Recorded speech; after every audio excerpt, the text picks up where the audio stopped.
So higher education is really well suited to do so many different things in local areas, and we see that going on lots of campuses around the country, whether it's service learning, whether it's applied research, whether it's creative strategies to do economic development. There are a number of different things that are going on around the country at colleges and universities, and in a lot of ways that has really been catalytic in leading a national conversation about why anchor institutions can be important components in solving some of the most critical problems facing localities. So higher education is absolutely critical in that sense. And I say this notion of sticky capital, truly sticky capital, in the sense that it sticks, it doesn't get up and go, it doesn't fly away. Higher education really does fit that category. And there's this tremendous interdependence and sort of interflowing between institutions of higher education and their surrounding communities, whether that's in rural college towns or in urban universities like this one.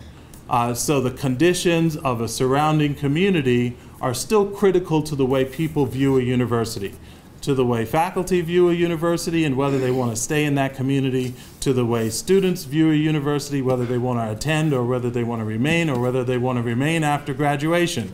All of those factors are integrated with place. I was having an interesting conversation early yesterday with a dean at Boston University who was telling me that Boston University got 53,000 applications this year. And it's the most they've ever had, but it's also the most in the country this year. And this person was telling me that part of the reason why this has happened is simply because of place. Is because of the fact that people want to be in Boston, not necessarily at that particular university. And so that's an important trend to think about when we look at anchor institutions and when we think about the fact that higher education and knowledge has become very fluid and apparently not tied to place, but yet still colleges and universities' future is very much tied to the conditions of their local communities. So I think that's an important consideration in how you think about anchor institutions and leveraging them. And so, again, going back to this notion of moving from being an objectively grounded institution to doing and engaging and being active in local communities. So these are just some thoughts in terms of how to tap anchor institutions. How can anchor institutions be harnessed in a way that can address some of the issues that are confronting communities? So how can anchor institutions be leveraged for economic and community development? And as I mentioned, this notion of being objectively rooted, that doesn't actually tell the whole story because there's so much that needs to happen. And if you really think about the conditions that local communities are facing at this juncture, whether they're educational issues, whether they're health issues, whether they're economic issues, you run the gamut. Safety, homelessness, so many critical factors. What are the kinds of resources that are needed to address those issues? And I think the answers to some of those questions are really in anchor institutions. And so there have to be strategies to leverage those resources and those opportunities going into the future. And I think in a lot of ways, going back to the notion of opportunity, this is a huge opportunity for higher education. The research, the knowledge, the data that can help address issues like crime, that can help address issues like homelessness. I mean, it's in institutions of higher education, so they're really, really critical assets as anchor institutions. And so, thank you. And I mentioned this before, and I think it's critical. The core mission of anchor institutions in very many ways should be tied to the goals of local engagement. And it's very hard to get an institution, whether it's an institution of higher education or a hospital or any other entity, to be deeply engaged in a local community if there really isn't some reason that is tied to the mission of the institution. And I think in higher education, a part of that question is to what degree can community partnerships be beneficial to research, to teaching, those elements that are at the core of an anchor institution. How do you integrate that effectively, I think, is a critical factor. And certainly there's a lot of work that's been going on around the country in this respect. service learning, which has been a movement that has grown substantially over the years. The notion of students being engaged in their local communities is something that has been popularized throughout higher education, and figuring out ways to apply research. And we know there are lots of challenges in terms of how do you take applied research that can address community needs, but then also be considered scholarly in a way that is relevant to particular disciplines, to particular journals, to influence review and tenure and the like. I mean, how do we figure out how to integrate the core of anchor institutions like universities and these goals of community development? And then when you think on the institutional end for higher education, in terms of the business side, because I think there's an academic side of this conversation, but there's also a business side of the conversation. And when you look at the economic side of the institution in terms of who it hires, where does it purchase, all those economic factors, I think there are also opportunities for mutual benefit in economic inclusion strategies that can both advance economic opportunity in the community and meet employment and purchasing needs for institutions. The next one. And these are just a few different examples of the types of ways in which anchor institutions have been engaged in communities and are engaged in communities. Thinking about, as I mentioned, intentionally local job strategies, so really giving some priority to residents in a locality and thinking about hiring locally as a priority, providing relevant training in growing industries, so industries that are growing in the area, if you can contribute to knowledge needs as an institution as well as contribute to employment needs, and how to link up all of those different priorities in an area is also an opportunity, I think, for anchor institutions in higher education. Procuring local businesses, providing accessible health care, reviving local housing markets, strengthening local schools. These are all different ways in which anchor institutions can contribute to their communities. And as I mentioned before, higher education can really connect its core mission in applied research, student civic engagement, and connect on that economic side as well. And one thing I think is important is how do you tap the full range of resources in a given college or university when you think about these kinds of partnerships?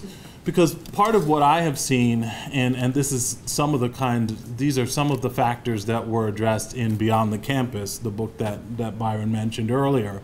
You know, when you look inside of an institution of higher education, this is a complex organization. We look at multiple departments, we look at multiple different administrative units, we've got students, faculty, numerous classes, we've got lots of different elements going on at the same time. So how do you connect all of those elements in a creative way and a coordinated way? Because at any college or university that I have visited, there are multiple different programs and initiatives that are going on in communities. Individual faculty members have their own relationships with particular organizations, individual student groups have their own relationships in a particular community, but how do you actually bring those different elements together? How do you coordinate it? And roles like Byron's have been so critical at different colleges and universities in terms of bringing that range of resources together around some coordinated end and some coordinated strategy. And how do you think about all of those different types of engagement at a college or university beyond specific projects or programs, beyond specific classes or specific grants, as a part of something that's broader and more sustained and something that has a higher likelihood of gaining an impact in particular communities? So how do you sort of raise the bar in that sense to gain a greater level of impact in communities is something that's also important. And that's the reality of it all. Some progress has been made in terms of how colleges and universities engage their communities, but we really haven't fully maximized the potential that's out there. So there's certainly many case examples of institutions of higher education that have been getting there a little bit. The University of Pennsylvania is one that is often cited for its engagement in its local community, but even there is a lot of work that is yet to be done. And And that, you can go to the next one. And that's one of the reasons why my company, as it's created, has developed a methodology for how to engage different partnerships in local communities and how to provide the kind of strategic advice and research that helps them sort of clarify their purpose and to figure out ways to tap those various resources within their institution and also across multiple different institutions. Because there are, I think, a critical factor when you look forward and you think about what's going on with anchor institutions is the fact that one anchor institution cannot solve any locality's problems by itself. And any anchor institution that focuses only on its own projects and initiatives is not really getting toward the kind of effectiveness and the kind of impact that really is necessary in an environment. So it's very important to figure out ways to look at multiple anchor institutions in an environment and to get them collaborating around a common agenda. And this is a part of what this sort of wheel is about. These are the kinds of things that we think are necessary in order to intervene in a particular type of anchor partnership and actually add to its strengths. How do you assess its potential? How do you identify who the partners are? How do you establish a win-win rationale for every institution that's at the table in a partnership? What's in it for them? I don't think you can have successful partnerships unless there is some understanding of mutual benefit. Mutual benefit is so critical and core to how partnerships can be effective and sustained, because why are you going to stay at the table if you don't see how you're benefiting? So even though somebody else may be benefiting, that may be the primary thrust of why you're together, you still have to be clear about what's in it for you, and others who are at the table really need to understand the collective and respective priorities at the table. So I think that's an important thing. How do you convene the various partners and do it effectively?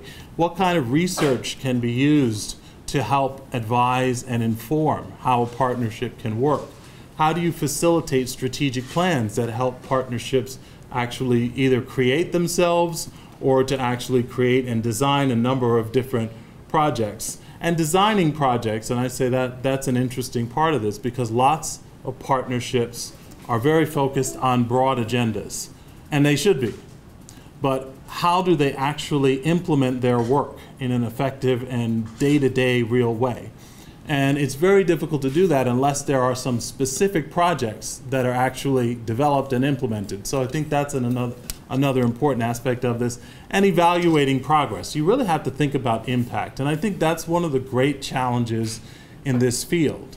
I mean, how do people evaluate their community engagement? So when you think about service learning, and service learning has been critical and catalytic in terms of moving this whole conversation about university engagement from what students can do through their classes to what entire institutions can do in their communities. How does an entire college or university become sort of fully engaged in its local community is a much broader reality than what a few classes can do with their students being involved in the local community. But I mentioned service learning for a reason as it relates to evaluation. Is the fact that service learning traditionally evaluates the time that students spend in their service, in their volunteerism, in their civic engagement. And that, I think, is important on one end, but it doesn't tell the story of how we evaluate progress in these kinds of partnerships. So how do we turn that kind of evaluation into something that's broader and says, what kind of community impact are you actually seeing as a result of the work that's been done? And how do you really begin to think about those potential results from an early point in a partnership? And so I think that's a challenge for a lot of university engagement practices, because so many of the projects that go on through universities are short-term, they're based on a class, they're based on a semester. So how do you create something that's more sustained is a real question that a number of colleges and universities face. So we can go to another one. And I think there are lots of opportunities here too. Just going back to the context. And the skills required in the job market really can be refined by student service in their local communities. The Association of American Colleges and Universities, AACU, is actually coming out with a report in the coming days, I think next week, that is really going to reveal what employers are saying about what they're looking for out of students today. What are they looking for in employees? And so here's a real opportunity. So a lot of service learning work comes out of various classes. We know this is something that is substantial. It's happening at lots of colleges and universities. It's an area where a lot of colleges and universities want to grow. And so how do you justify doing that? And here's a real rationale for it. Because as a part of being engaged in their local communities, students gain particular kinds of real-world, hands-on skills that they can translate into the job market. So I think that's just a real opportunity to think about.